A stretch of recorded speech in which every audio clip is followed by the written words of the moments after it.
Preparations are underway on the Greek island of Lesbos. Pope Francis and Ecumenical Patriarch Bartholomew I arrived this weekend.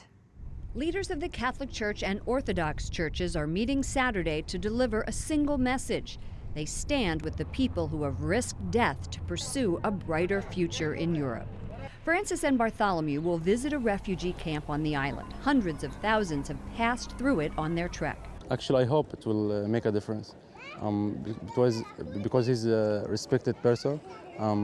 So I think it will be something new for the refugees. The camp houses migrants slated for deportation under the controversial EU-Turkey plan. It calls for new arrivals in Greece to be returned to Turkey. Father Leo, a Catholic priest in Greece, says it's an historic moment in a divided Europe. He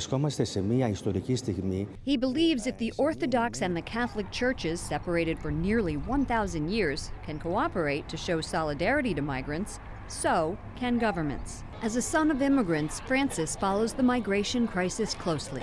Pope Francis believes that what Europe is doing is very negative towards migrants, so he's trying to go there and show support. The Vatican says the Holy Father's 5-hour visit to Lesbos is purely humanitarian and religious in nature, not political. Patrick Nicholson, Director of Communications for Caritas Internationalis, joins us now from Lesbos. Welcome to the program. You've helped receive migrants there on the island. What is that experience like?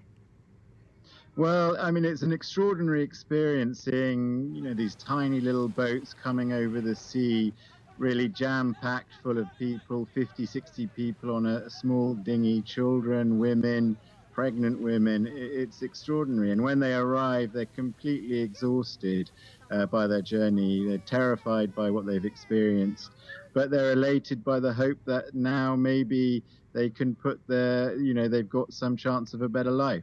What does the Catholic Church do for the migrants once they arrive on Lesbos? Well, now I'm standing in the Caritas hotel, so we take very vulnerable cases, so pregnant women, sick people, handicapped people, people with disabilities, and we look after them until their asylum cases have been processed. As well as that, we provide aid like sleeping bags and blankets. What's the mood of the people who are there?